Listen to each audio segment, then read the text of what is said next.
the TikTok that went viral is "You're not ugly, you just have cortisol face." So we're going to be debunking that shit today. The first time that I saw this, I didn't even watch the whole reel. I sent it to Christina and I was like, I'm going to rage when we talk about this. Welcome to the Millennial Body Image Project, where we dive into the unique and messy body image journey that continues to shape our generation.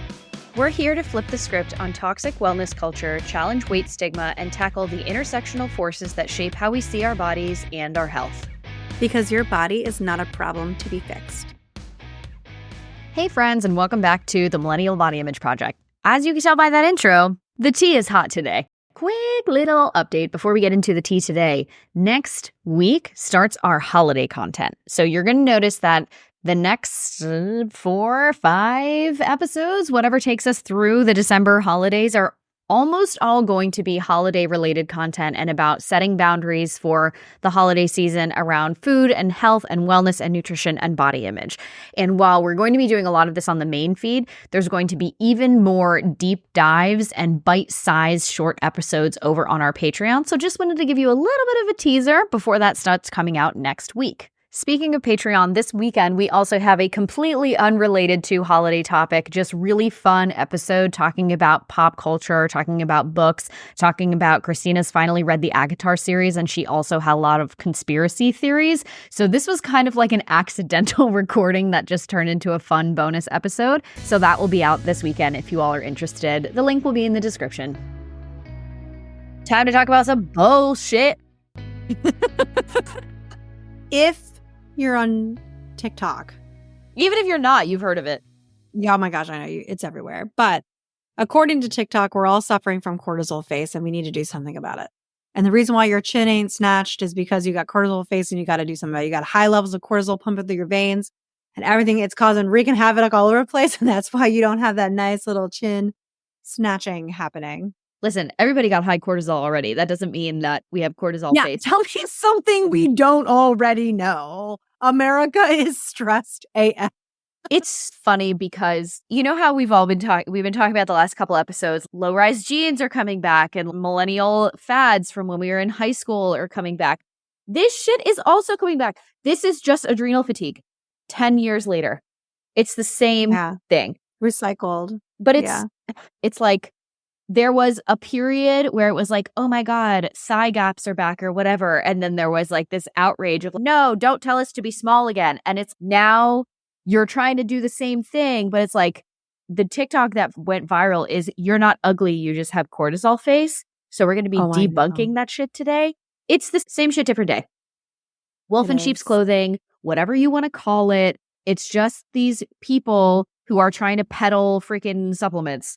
So just everybody put your big girl pants on and hold your horses because we're going to break this down. Because the first time that I saw this, I didn't even watch the whole reel. I sent it to Christina and I was like, I'm going to rage when we talk about this. Enter Dana. Oh my gosh. Okay, so let's break down what is being said about what this trend is and then what people are suggesting. And we can break down what's real and what's not. Let me start with saying when I Googled, what is cortisol face? The first thing that came up was cortisol face is a term that refers to a puffy or bloated face that some say is caused by high levels of cortisol, a stress hormone. However, experts say that this is not a medically recognized condition and that cortisol is unlikely the cause of most people's facial puffiness. Mm-hmm. I guess that's the end of the episode. Yeah. Now, it's not. I will say, because also 10 years ago, your regular doctors were like, adrenal fatigue is not real. SIBO is not real. A whole bunch of these conditions that we now, adrenal fatigue is now burnout by the World Health Organization, right? So we do have to take this with a grain of salt, but also this one is bullshit. So let's break it down. But it's unlikely to be happening in mass amounts across the country to all these people. That is the thing. It's very rare for cortisol to be causing facial puffiness. Yes, unless it's Cushing's disease. Exactly. Which is an adrenal. Disease, yeah. you need to be seeing your endocrinologist is what needs to be happening if Yeah. you suspect that you have Cushing's disease. Mhm. Right. And that's where your body does an overproduction of cortisol to a degree that it can wreaks all kinds of havoc because we're not supposed to have high levels of cortisol pumping through our body, but we do have mechanisms to help maintain that already in our body. Mhm. Ashwagandha is not going to save the day, guys. And that's one thing. And neither is your gawa sha, and neither is like this other stuff that people are peddling out there or all of those things either. If you are at a point where you're having Cushing's disease, you need to be seeing an endocrinologist because something is going on and that you need support, right? Or sometimes you might actually have the roundness of the face, like that's referred to as like moon face, because of taking steroids for a long period of time, which could be from any kind of medical condition for why you might need to take steroids. If you had lymphoma at one point, or you've had other types of cancers, other types of health risks or things that are going on that you actually have to take a steroid for a long period of time, that can lead to that roundness of the face that is associated with called moon face and things like that. It's like very serious. Yeah. And like there's a lot of different things, like Christina was saying, in addition to those that can also cause roundness of the face. There are also a lot of different imbalances, for example, hormone imbalances that can contribute to more of a roundness of the face. But I think calling it cortisol face is just like in our functional medicine episode a couple of weeks ago, is very fear-mongering-esque. And oh my gosh, this is the cause of everything. But then here's the thing that pisses me off is these people who are just like, oh, this is my experience. And if you do this, it will fix all the things because I did it and it worked for me. It's the same thing of the early 2000s of I lost weight, so you can do it too. But now it's, oh, you should take all these different supplements and all these different blah, blah, blah.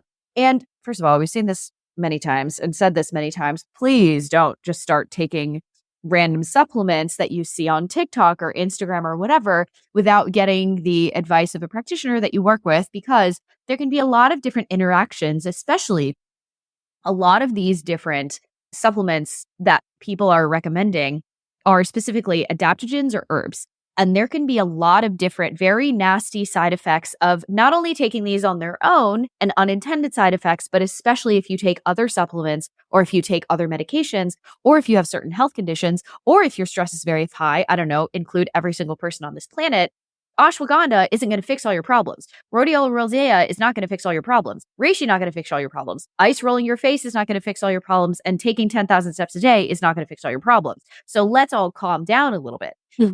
At the same time, chronically elevated stress levels can lead to a lot of different unwanted side effects in the body. So we can go ahead and talk about those also.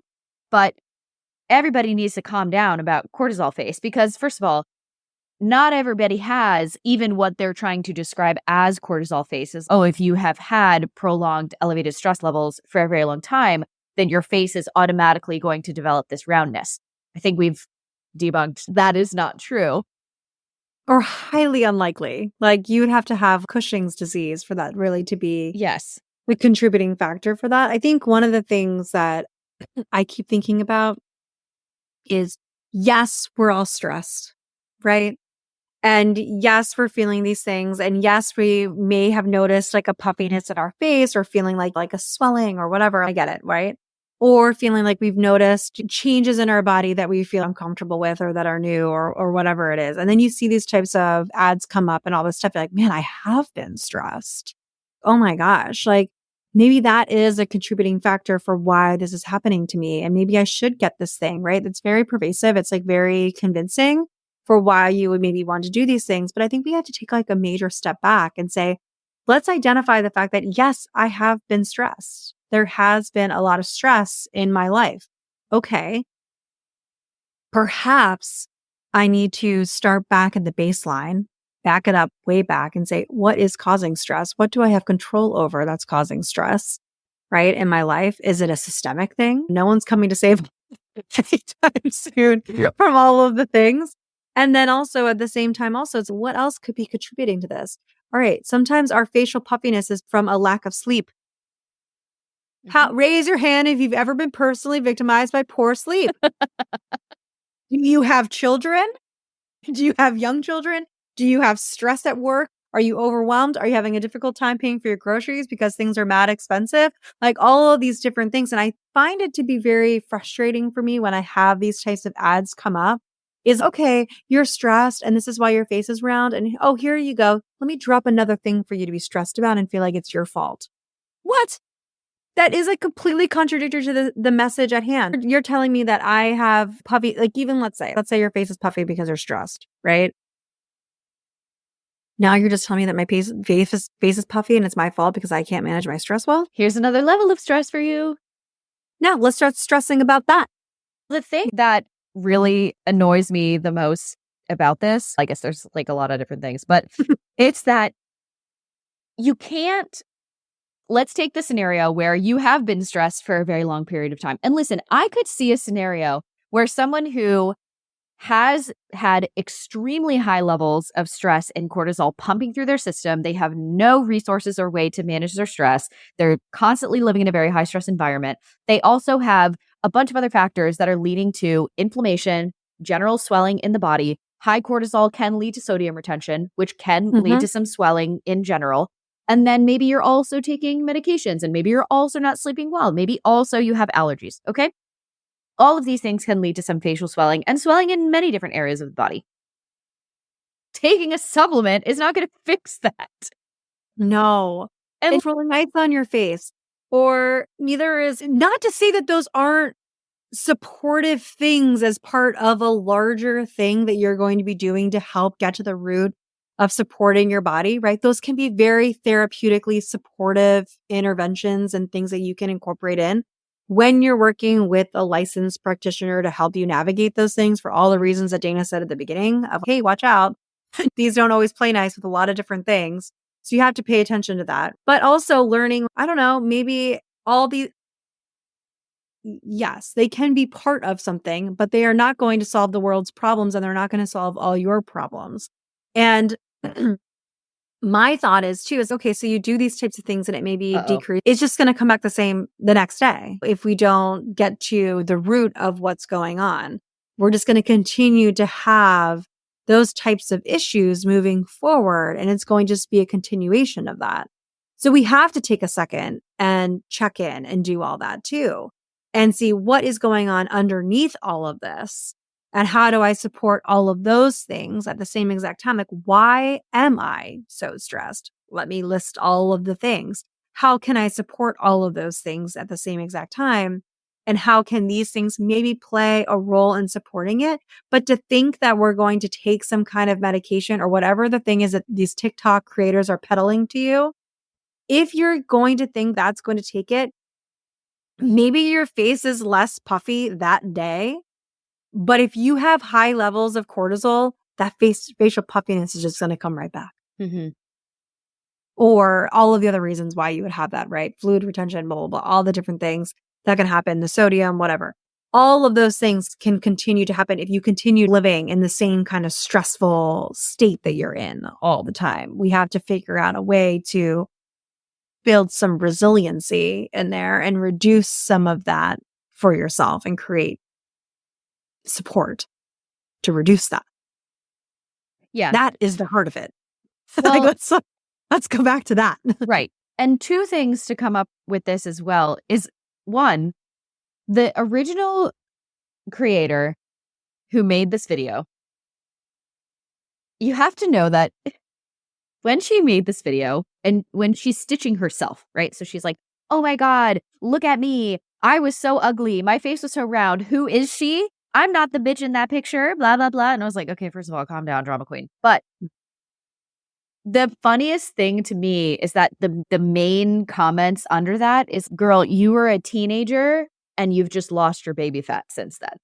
Yes, you also could have been very stressed. And I will say, one of the things that can contribute to a round face is having an eating disorder, and having like binge eating disorder and having all these different things can contribute to a round face. Probably because there's a stress hormone impact there, but also a lot of other things, which I think she did admit that she was engaging in some of those behaviors, and very intense exercise, which can lead to some inflammation. regardless of the cortisol levels. But so that's, let's just debunk the original video right there. But the other thing is you can't get out of a stress response or a burnout situation, because we don't really call it adrenal fatigue anymore. Now we're calling it cortisol phase, but it's just burnout, right? You can't get out the same way that you got in. So maybe people will be like, oh, that means like I wasn't taking a supplement before. Maybe I'll take a supplement now and it will get me out. No. If you think about all of the different things that you have on your plate, like Christina was just saying, and say, okay, these are all of my factors that are probably leading to this situation where I'm extremely burned out. You can't just take a supplement that's going to be a Band-Aid to all of those factors, because Rome wasn't built in a day, girl. So you have to figure out, it took me a long time to get to this place. My body has constantly been trying to protect me through all these different things that we've been going through. And in the case of burnout, because I literally have an entire folder on my email from the last 10 years of people who have sent me emails of how do I lose weight with adrenal fatigue. Now we're calling it burnout. Weight gain a lot of the time when you are burnt out or you're going through a bunch of these different crazy life factors and stressors is a protective mechanism, because the body's like, holy crap, you're going through it right now, and we need some extra safety pads here. So to make sure that you don't starve, we're going to have you retain some of this weight. Now, some of that can be, and this fluid and all the things, because it needs access to it when it needs it. Yeah. This is why your blood sugar goes up when you're in a stressful state, because the body's like, hey, I need energy from someplace in order to manage all this. That's also something else to remember too. And that can have downstream effects with all of this as well too. Yeah. Because ultimately, when we go back to what is the point of cortisol, right? Like we're really getting into the heart of it now. The entire point of our nervous system as humans is to make sure that we can stay alive. And so if that is the ultimate goal of the body, then we are looking at a true survival state, right? So when the body is like, we're trying to survive right now, it doesn't care about your hormones. It doesn't care about your digestion. It doesn't care about your reproduction qualities or potential. It doesn't care about you gaining weight or losing weight if it's trying to help you run away from a tiger, because it's literally a life or death situation. Our biology has not evolved to the point where our nervous system can distinguish between a very real threat of life or death and the really stressful situation that you may find yourself in at work or with your kids. The same hormones are going to go off in the body. Epinephrine, norepinephrine, cortisol, aldosterone, all these different things that are involved in sodium retention, that are involved in immune system suppression. Your skin and appearance can have changes. Your mental health can have changes if you have high cortisol for too long. Bone and muscle health, it's going to mess up your sleep. It's going to constrict your blood pressure. All these different things, because the body is not meant to be in a state of survival mode for a prolonged period of time, because the way that it was designed to work is you are faced with this very stressful event, and then all those stress hormones work their way out of the body because now we're back in a safety state. That's not really the way the world works anymore. At least that's not the way that our bodies interpret it. Because we can have this stressful situation and this stress system, the nervous system, activate when you're sitting on the couch doom scrolling. Even if you are physically in a very safe environment, the same cascade of hormones can happen in your body. Something that I was thinking about too is some of the things that you're mentioning also are external things that lead to our sympathetic nervous system getting activated, but things can also happen on a very internal level, right? Your own decision, like your own feelings of safety. And what does that feel like if you have a history of trauma or you have a history of prolonged, depending on what type of blueprint we're looking at as far as like your attachment styles, what makes your body feel unsafe, even though you're like, this is not like a real threat that's happening right now. But your body internally is interpreting that as like a threat, right? So you can have these external things that are part of it, but then you can have also these very real things of like inside your body, like, oh, this feels threatening. This is activating my nervous system. And one of the things that my therapist and I, where we were just talking about this, because I'm learning boundaries, guys, is almost 40, learning boundaries. Woo! But it was funny because one of the things that he said to me was at some point you have to decide to engage in more activities that feel really good for your nervous system and are going to be supportive for your nervous system rather than continuing to engage in activities that activate it, that cause you stress, even if it's appeasing to other people, right? Like showing up to something that maybe you don't want to show up to, but you're doing it to make other people happy around you. That's not really good to your nervous system, right? Because you're going into it, your internal state is a little bit more activated at that point. You're a little bit more stressed. You might get anxiety. You might get overwhelmed. You might feel overstimulated. All of these types of things that kind of are those really great things that we're like those, like not great things, but these things that we're seeing consistently on social media about these things that are happening internally that are happening. Those are signs that your system is overwhelmed and that you're not doing a lot of great things that are bringing your nervous system into a more parasympathetic, more relaxed state. I think that was like, for me, just like a really great way of making it very succinct of at some point, we have to decide what we're going to engage in and identify what's internal that I have that is like almost like part of my downloaded DNA. That's like part of me that I have to work on combating and supporting through therapies and whatever and all the different things too. And then what is outside of that I maybe don't have that control over. I don't have a lot of control over that. I have 2 kids who come home from school and are demanding my attention. I can't do anything about that right now. And so that's going to be a little bit more stressful. But how can I interweave things that make my nervous system a little bit more happy and a little bit more relaxed so that I can feel more moments of glimmers and things like that and joy and all of those things? That ultimately is going to have a lot more support long term over anything that's going on with your cortisol, whatever, and the downstream effects of that more than anything else that you're going to purchase online. Hands down. Yeah. Because one of the more, I think, insidious things, and we talked about this in our functional medicine episode a couple of weeks ago, is people are making these claims under the guise of health. But what they're really saying is, I feel like I'm ugly because my face is rounder and I don't like that. So I want my face to be thinner. So let's not joke about this is for your health. Now, there is a different way to approach this conversation. Christina was just saying, if you do feel like you have been in a chronic state of nervous system activation, fight, flight, freeze, or fawn, then yes, it would do your body great to figure out what kinds of behaviors or situations or different tools or coping skills that you have access and resources to, and maybe some ones where we can work on growing our toolbox to find more things that are more supportive of your nervous system and encouraging you to move out of that sympathetic activation more into parasympathetic rest and digest. A book that I would refer to is Anchored by Deb Dana, who does a lot of research into polyvagal theory, and I'll link it in the show notes.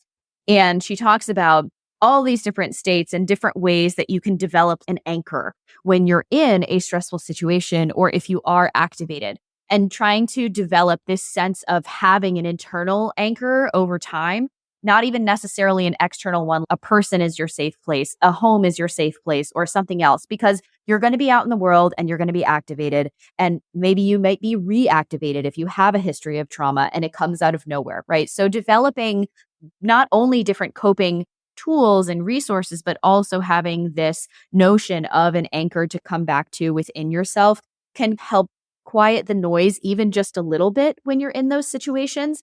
And honestly, even when we get into some of the different things that people are suggesting to help with cortisol phase, quote unquote, but let's just call it chronically activated nervous system or burnout or adrenal fatigue or exhaustion or chronic fatigue or whatever you want to call it, right?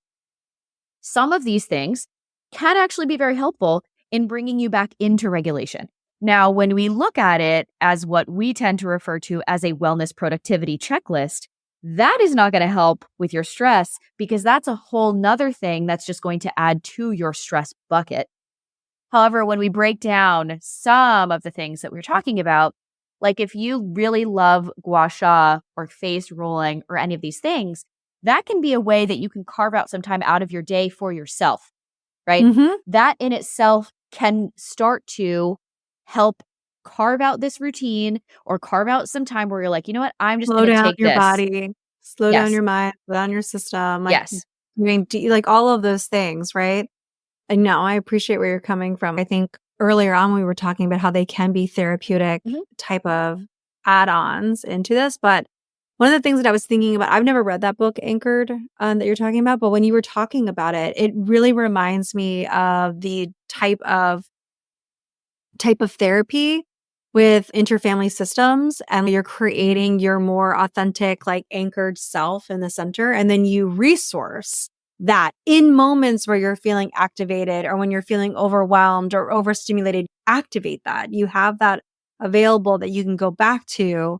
And that is part of what IFS is like really about. So I would be interested in reading a little bit more about what she has to say and if she gets into that at all, or if that's maybe she has an IFS background. But that's where a lot of that comes from. We're not going to be able to take away these triggers and these moments of things that are happening to us, especially if you're someone, like you were saying earlier, with complex PTSD or anything that has like a history of trauma of any kind or prolonged trauma, but you can resource, right? And that's something that's learned over time to support yourself. And that has lasting supportive effects on your overall system. But like you said, you can bring in these other types of tools as being a part of a whole system of, hey, I'm carving out time for myself, the same way that carving out time for yourself can be going for a walk at the end of the day and having a couple minutes, or playing with your animal, or reading a book at the end of the day, or different types of things that you can have as well that can help you center yourself a little bit in a very chaotic and overwhelming kind of world that we're living in. Speaking of coping tools, one, we have a great episode with Meg Dahl on IFS and body image from earlier this year, so I will link that in the show notes. But another recommendation, if you want to learn more about actual burnout instead of cortisol face and the different ways that millennials specifically get into burnout and different resources and tools that you can just play with as a toolbox. Because whenever I'm working with clients or suggesting something like this on the podcast, I talk about how we've got a toolbox of a whole bunch of different tools. Your job is to figure out which one works for you and which ones do you leave behind. Because just because you try a new tool and it doesn't work for you, that doesn't mean that you're a failure. That just means it was the wrong wrench for what you were doing, or the wrong screwdriver for what you were doing, or not the right tool for this season in your life, because that's an option as well. The book I'm referring to is Burnout by Amelia and Emily Nagoski, which we actually haven't talked about in a long time. But I would highly recommend you check out that book. Also, fantastic audiobook. And there is a workbook that goes with it. But when we're talking about these different tools, going back to what some of these other TikTok creators have mentioned, one of them was, oh, just take a shot of diluted apple cider vinegar every day and it'll fix your blood sugar. Throw that out. No, don't throw the apple cider vinegar out because it's great for cooking and vinaigrettes, but don't throw it down your gullet. It's not going to fix cortisol face. It's not going to fix your burnout. It's also not going to fix your blood sugar. So let's just leave that one Also, behind. that's not the reason why your blood sugar is elevated. If you want to take a root cause approach to why you might have prolonged elevated insulin, production of insulin and things like that, and having over time. Maybe it's taking Ozempic. Well, one, you might be taking Ozempic, yeah, which is also like literally increasing your insulin. So just a little side note. But also, too, we don't know what the long stream effect of that is, but I have an idea. But on the other side, it's more of like this idea of, okay, now if we want to support our blood sugar, apple cider vinegar is not going to solve that problem. It's nicely marketed for a nice little TikTok video about how this thin person was able to do this. Right. And then the other part is it doesn't really get to the mechanics of why your blood sugar was elevated to begin with. And that comes back to neutral nutrition education and supporting your system, period. All of these hacks and the things that are added on are just noise, adding more stress and things that you feel like you should be doing that you're not doing well. And they're not even based in fact. It's exhausting. No wonder everyone's so exhausted. Because you have to weed through all this nonsense all at the same time. And then you feel bad about why you're not buying these things and you're heavily marketed to it. So you think, oh my God, I relate to a lot of these things. I have noticed that my face feels puffier. Is that why? Oh my gosh, I should be doing these things. I have like a lot of empathy for that. Of course. Because I think it happens so much. And I think it's so easy to get sidetracked and get so influenced in wanting to buy these types of products because they really can tap into this place of, oh man, I feel this. I feel all of those things. I have been having this stuff going on. This has been a hell of a year for a lot of people. There's a lot going on in the world that is really exhausting and overwhelming and causing a lot of just base level overwhelm and kind of stress. And all those things are just a bunch of noise that are keeping you from being able to access the tools that you can do to help support yourself. And there's so many beautiful things you can be doing instead. The other hard part about this and bringing more, like, of course you would, empathy to this conversation is if you feel like something is off and then you go to your primary care or something and they're like, and they actually do labs on you. Wow. Step one. Wow. And you don't get offered Ozempic and you don't get fat shamed and you don't get the, oh, maybe you just should lose some weight. Okay, thanks. Never thought of that before. Wow. Is you leave feeling very disenchanted with that practitioner and also like you haven't been heard and you haven't gotten the help that you needed. So then if you don't have the money to go see a more functional practitioner because the economy is hard and everyone is struggling right now, it makes a lot of sense that you'd be like, oh my gosh, this person on TikTok said that I should take 10,000 steps a day and take apple cider vinegar and just take this supplement and then my cortisol face will be gone. Of course you're going to. That's so much cheaper than going to a functional medicine doctor. Of course. Might as well try it. Exactly. And that is the mentality of a lot of people. I might as well try it because it's a very low cost intervention that they can do. We understand why. Debunking some of these other things that we've seen out there.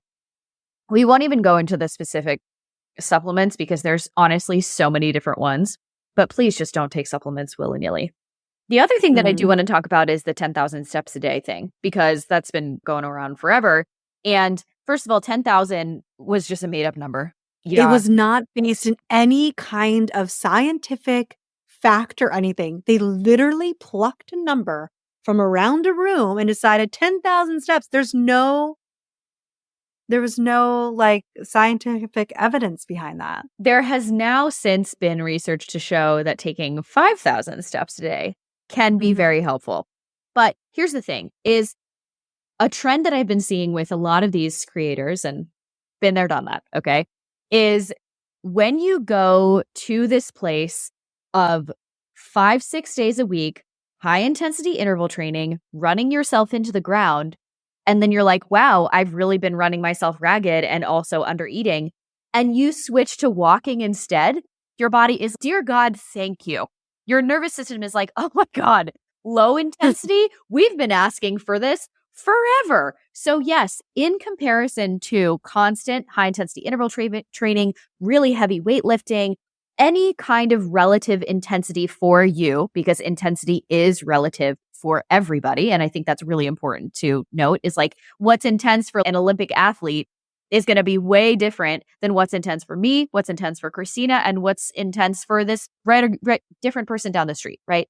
If you are doing any kind of relative intensity for you and you're under eating or you're not sleeping enough and you're already very stressed and you have all these other different factors, your body's like, why are we adding gasoline to the fire here? Can we please not? And so then when you switch from that kind of modality to something that is ultimately a lot more restorative. Now we're not talking about 10,000 steps of speed walking like we are in the Olympics and your hips are shaking back and forth. No, we're talking about walk the dog pace. Maybe not my dog because she's a little nuts. Oh my gosh. But Billy regular people's dogs. Every day when I take Billy for a walk, me and Casey think to ourselves, what are all those normal dogs out there? I know. And why do I have this lunatic dog that doesn't get the memo? She's almost 10 years old and she's bing bonging all over the place, pulling on everything and just a nutso. Yes. I'm like, where is this cool dog who can go over to that other dog and gently say hello nicely? Speaking of stress response activation. God, yes, I get that so hard. But when you're going from a lot of intensity to a lower intensity activity, and your nervous system is, thank you, we've been asking for this for so long.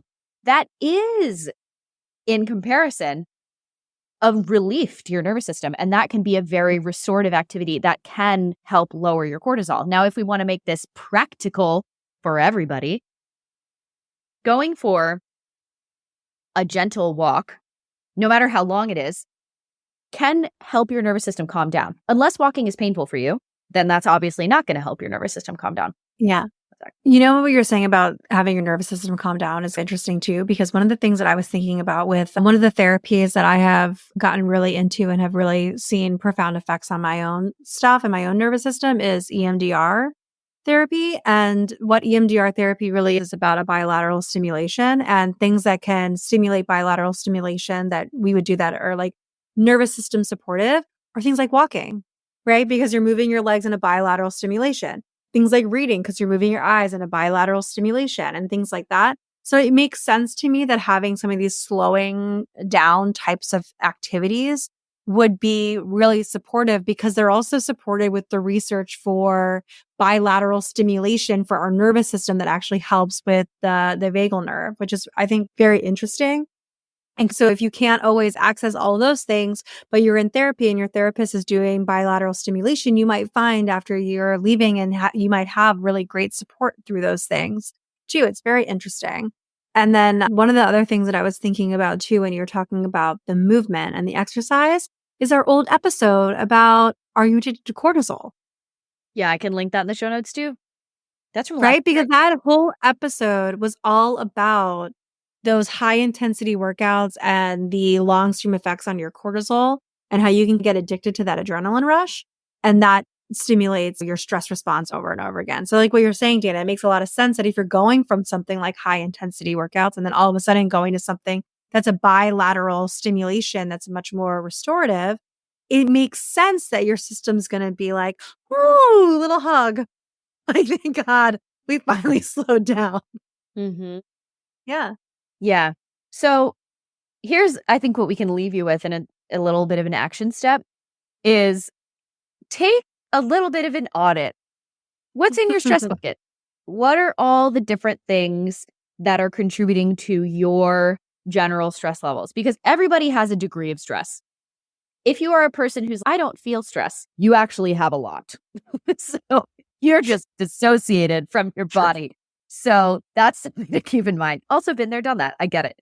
So I find that the most helpful tools to help with this are tools that help you get more in touch with like your mind body connection. This is why stuff like yoga or guided breathing can be really helpful. However, for a lot of people, because they have been so disconnected from that for so long, and sometimes that is a survival response, especially if you are a trauma survivor, I wouldn't necessarily go into that on your own because that can actually activate the stress response. So the first thing that I would do is say, what are all the things that are contributing to my stress overload on my plate?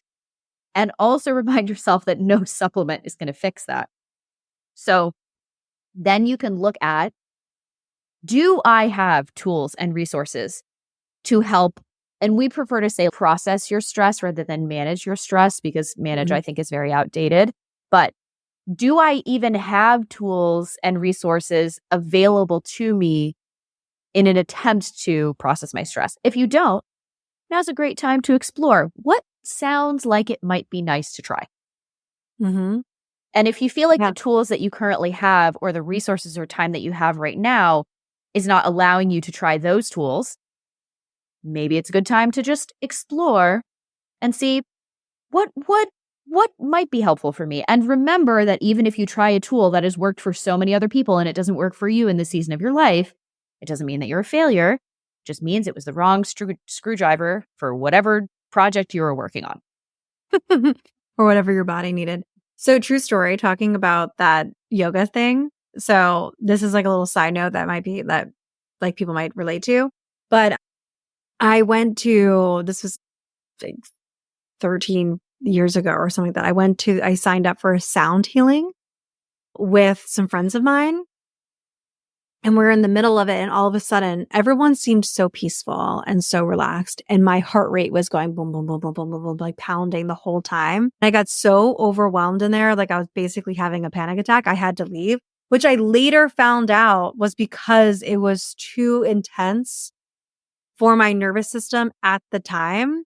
I panicked and I just ran out. I was like, I gotta leave. And I just got up and left, which was really interesting because at the time I thought, what's wrong with me? Like, why can't I access this thing? And the sound healing sounds so relaxing. I have since done it since then and it was wonderful and all the things. But I think that's just like a story to remember, like what Dana's talking about. That just because something isn't working for you in that moment, you also should honor that. Just because sound healing is great for a lot of people and everyone in there is peaceful, doesn't mean you have to sit through it if you're starting to have a panic attack and you feel like your heart is racing. Permission to leave. Please leave the room before that happens.